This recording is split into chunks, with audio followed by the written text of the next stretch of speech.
Right there. Eyes. Hold the line. Eyes. That's Peyton Manning. And that's Eli Manning. Hip, ball. It's rare to see them working out together. Focus. But this spring, they invited 60 Minute Sports along to watch them work with their favorite receivers and their old college coach, David Cutcliffe. Play fast. No one has seen me throw more, besides maybe my dad, than Coach Cutcliffe. I want to see your three-step drop. We'll do it off the kickoff spot. I feel like I am 19 years old when I'm out there on that field. I'm doing the same exact drills from 1994. Set up and then just come back to the line. Manning relied on Cutcliffe, maybe more than anyone, after surgeries sapped his arm strength and changed his throwing motion. And he got on the phone and called me and said, your mechanics are so off, you're going to hurt yourself even worse. You need to stop throwing today. We got to just kind of tear up this plan, start with a new plan. This month, a new car racing championship is being launched called Formula E. That's E as in electric. The cars look just like the aerodynamic Formula One racers you're used to seeing, and they can go from 0 to 60 in the blink of an eye. It's just that they don't burn a drop of fuel, and they hum when they race rather than roar. Teams will soon be speeding through the streets of Beijing, Buenos Aires, Miami, and London with sophisticated batteries that power the cars to speeds up to 150 miles an hour. And as you'll see, the pit stops will be an entirely new thing. No new tires or refueling. Leaping over to the other car. That was just another car awaiting the driver. Powered up with a massive amount of electric energy. All right, let's do this. Let's fight. Let's go. Come on, let's get on. This is bare knuckle boxing. It's not legal, and fights like these are held at invitation-only secret locations. Our cameras captured the bloody sport in its rawest form.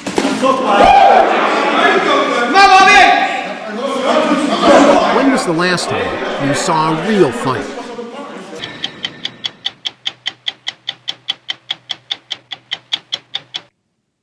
Boxing used to be a very different sport in this country. The original form was nothing more than an organized street fight, bare knuckle with no gloves or padding on the hands. By the end of the 19th century, bare knuckle fights had been replaced by the sport we know today. But bare knuckle boxing has not gone away. As we discovered, it continues to thrive underground, with hundreds of fans showing up at invitation-only events held at secret locations. We were recently invited to attend one of those bare knuckle fights where our cameras captured this bloody sport in its rawest form, from the cat and mouse games with police to the knockout punches, including the one you're about to see. This unexpected meeting between fist and face brought a sudden bloody end to a recent bare knuckle fight shrouded in secrecy. It took place on a Saturday night last March somewhere in the Northeast in a city we agreed not to reveal, hidden away from the prying eyes of state boxing regulators who see the sport as nothing less than the equivalent of human cockfighting. Have I ever looked into how much trouble I can get in for doing this? No, because then maybe I wouldn't do it. I want you guys to shake hands. Danny Provenzano is a film producer and leading promoter of bare knuckle boxing, BKB for short. Let's fight. Let's go. The last name may sound familiar. His uncle was Anthony Tony Pro Provenzano, the late legendary capo in New York's Genovese crime family. All right, I'll be right back. Danny Provenzano has his own ties to the mob. In 2002, he pled guilty to racketeering charges and went to prison for 4 years.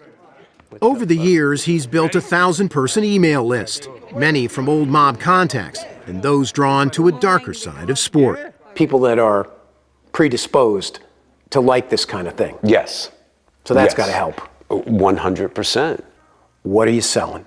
Are you selling the brutality of it? Are you selling the barbaric nature of it? Why am I going to spend $25, $30, $50 to go watch what you're selling? Because the purest form is the most violent and the most brutal way to do it. There is a draw to going into that ring naked. When you're in that ring bare knuckled, you really almost feel like you're on a tightrope without a net. I'm going to take a ride, take a look at the facility. And, With Provenzano as our guide, we went inside the world of BKB last spring. On this day, Provenzano worked his phone, checking in with his fighters. Hey, what's up, Bobby? Waiting until the last possible minute to send out a text alerting fans to the location of the fight to avoid detection by the cops. We got to fight. So, Danny, show me the space. All right, good. Come on, we'll show it. Most fights take place in basements or warehouses with limited access.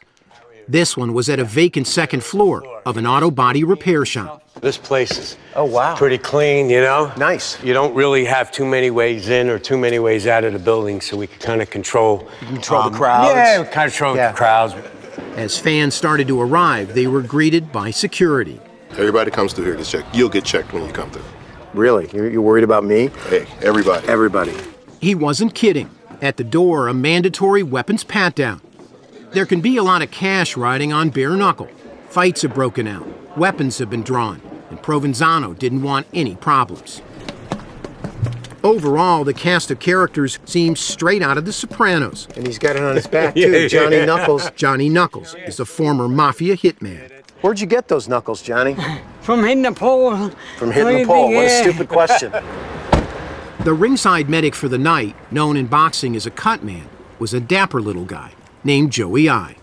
I gotta tell you that I haven't seen an outfit like this in a while. Little throwback, right? Yeah. How many of these bare knuckle fights have you done as a cut man? I'd say we've probably done somewhere between 75, 100 of them. So how much work do you think you'll have tonight? Well, in my end, I hope a lot. For years, Joey I has been a familiar face in the corner of major boxing and mixed martial arts matches. They hit the office. He told us he can't get enough of BKB, in his case, blood knuckle boxing. It's like an addiction. I guess maybe some kind of vampire shit. I don't know. I just always loved the blood. No, wait a secend. You were drawn to the blood. Drawn to the blood. Yeah, so that's what I'm saying. Literally maybe I'm a drawn to the vampire. blood. I don't know. But I also had worked in a funeral home as a kid. So, we'd help out there and once in a while bring in the bodies and stuff. That just fits perfectly. Right, with all this blood, guts, and mangling stuff. Yeah, it's a sick world, I guess. I don't know. It's a crazy world. The night of the fight, lookouts scanned the street for unwanted visitors. The price of admission was steep, $100 a head. About 60 people showed up. The crowd reduced, we were told, because of our cameras and a concern over potential problems from the police. The fighters wore street clothes to better blend in with the fans, precaution in case of a raid. Like a good street corner brawl, the curious and thrill seekers showed up. We were told there was a doctor in the house in case of a medical emergency. Provenzano said BKB tends to attract all types. We have a real vast entourage of people that follow us around. I can only imagine. From politicians that have actually come in wigs. Wait a minute. Yes. They're in a wig? Because they can't miss it. Yeah. The setting was Spartan. No ring, just tape on a cement floor. The first fight featured Danny Batchelder, a professional boxer with a 30-9 record. He'd driven a full 5 hours to face a guy he knew nothing about. What do you do? Do you test him in certain ways right off the bat? See if he's, or are you just gonna try to beat the shit out of him right away? I've never been a guy to worry about what they're gonna do. I just gotta have an answer for what they try to do. Break, no punch. The rules are simple. No holding, biting, or kicking allowed. No punching when a man goes down. Just fighting in its most basic form. Batchelder immediately went to the body, where punches can quickly take a toll. In less than 60 seconds, he destroyed an overweight, overmatched opponent.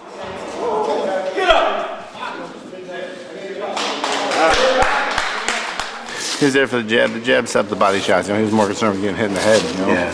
So he left the body open for me. Yeah. So, pretty quick fight. Yeah. Quick night's work. I ain't complaining. On the bus. Next up, the fighter everyone had come to see. The undefeated, undisputed king of bare knuckle boxing, Bobby Gunn.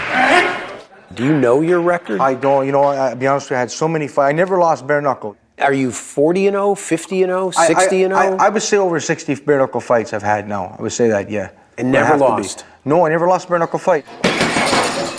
Bobby Gunn grew up rough and tough in Canada, sharing a string of tiny trailers and motel rooms with his parents. It made it any harder than coffin nails, but yeah, I'm here today, thank God. He first fought bare knuckle at 13, a pro boxer at 16, with one goal in mind. Fighting for me was a way to get out. You know, believe me, I'm nothing, sir, but considering where I come from, I'm a success story to be where I'm at. Gunn won a world cruiserweight title in 2006, then lost 2 other world title fights in controversial decisions. That led to retirement last year from boxing and a different kind of fame underground. Bobby! Bobby! Fame fueled by this YouTube video of a warehouse whipping in December 2011. Stay out of the ring!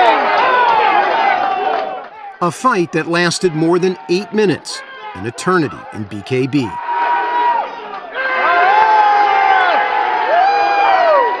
I just got lucky, to be honest with you. I threw a left hook. Yeah, I'm sure you did. And I just got lucky, but I that took left hook of yours, I've seen it now. No. Up close. Bobby, when people say bare knuckle boxing is just barbaric, it's human cockfighting, you say what? I would say, well, here's the bottom line, right? What I've seen in my life through my experience, all I've ever seen was a little black eye, a little cut in the eye, a little, little bloody lip. I never seen nobody ever get seriously hurt. Never have. Work the jab and walk this way. You understand me? Yep. With our cameras rolling, Gunn's opponent on this night was a supposed bad boy from Detroit. And he's 33-6 with 20 consecutive wins in bare knuckle boxing. This is George Streeter. You could almost smell the money in the air. Big bets, small bets. Not that anybody would admit it. How much money was on the line? Well, wasn't I can't remember, honestly. I got a lot of Yeah, punches. I'll bet you did. But Yeah. it was okay, thank But God. it was more than $5, let's put it that way. I could listen, I could go to Subway, I'll put it that way. Yeah. It was meatball Subway. Yeah. They're not fighting for tiddlywinks here. You'd be a fool to think that these guys are showing up for nothing. You'd be a fool to think I was showing up for nothing. But I would have to respect a fighter who's not going to go on national television and say, I received $10,000 cash for a fight. Because right from Jump Street, they owe the government $4,000. Who's going to do that? You know? Later, we found out there was $40,000 on the line. Winner take all. The undefeated bare knuckle champion of the world, Bobby the Gun Gunn.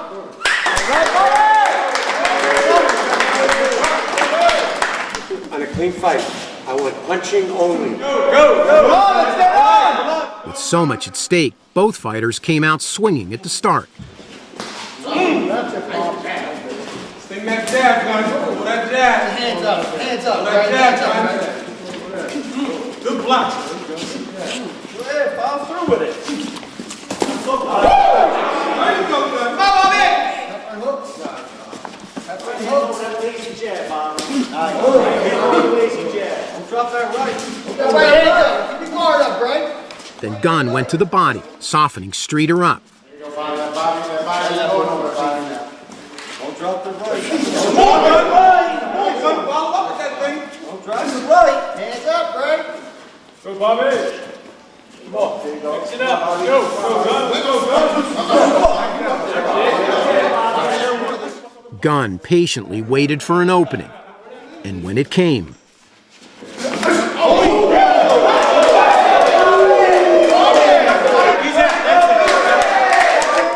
in the end, George Streeter was no match for the king of bare knuckle. Down and out in 1 minute and 53 seconds. The winner, Bobby Gunn. Thank you, God bless Gunn. Once he hit me with that shot, man, just being careless. Being cocky, figured he was just tying himself out real quick. Like a stocky guy, but... Oh, he's a world champ for a reason. Yeah, no, I know. Oh, what a fighter you are, son. Holy shit. Fuck me, what a fighter. Wow, you hit me right hand? I thought you broke my cheekbone. I went easy on you this time, I right? know you did. No more. There won't be a rematch. Yeah, no. There won't be. Any man that walks through that door, comes in here, lays his heart out to come here and step up toe the line, that's a man's man. And I take my hat off to all the fellas in here and all the girls. Yeah. I love yous all. God bless yous, everyone. In the big picture, promoter Danny Provenzano believes it's time to bring fights and nights like this out of the shadows and into casinos, arenas, and living rooms across the country. People know that there's an extra step to be able to get into a bare knuckle boxing ring. And I think that is what will draw people to the fight, and that is what traditionally has drawn people to the fight. If I could get it past that point of having these fights sanctioned, I will have an audience. Now the plan is to get sanctioned in a single state, then let two of the most basic human instincts, entertainment and the taste for blood, take over.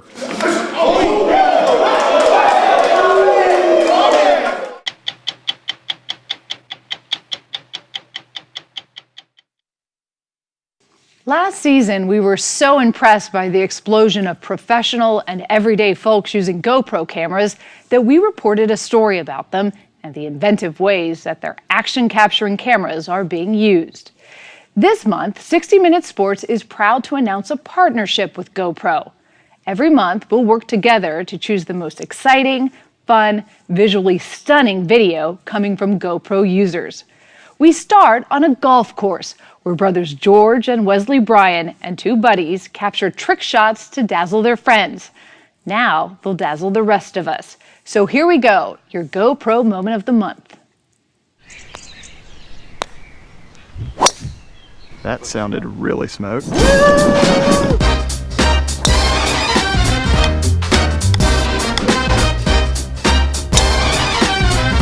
Nice.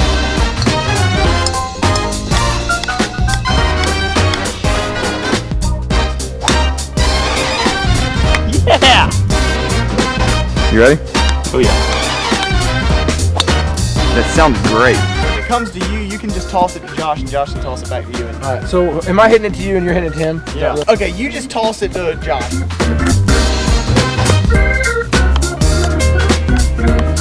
Here.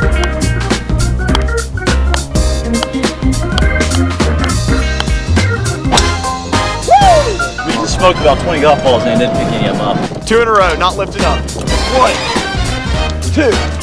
This is proof that we actually do hit the ball in the fairway. Oh! Dude, he has the worst hand-eye coordination. Ready?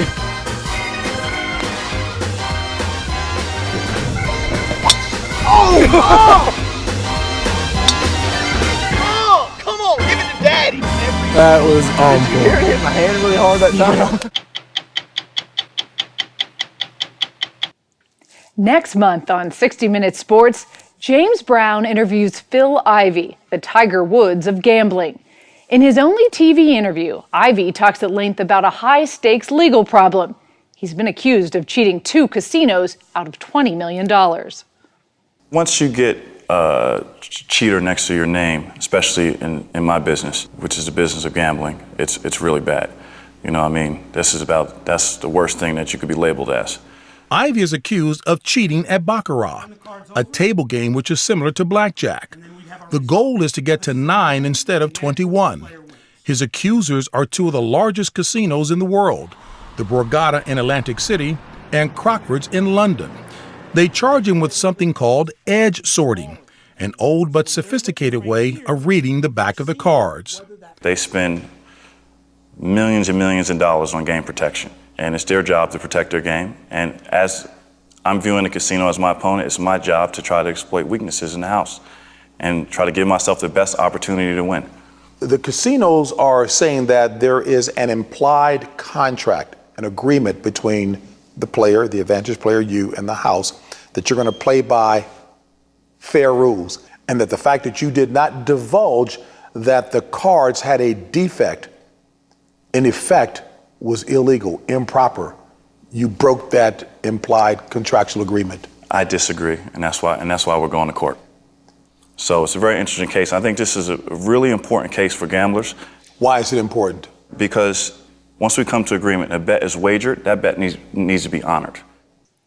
And you can bet it's a story that casino owners from Monte Carlo to Las Vegas will be waiting to see. I'm Sharon Alfonsi. We'll see you next month on a new edition of 60 Minutes Sports.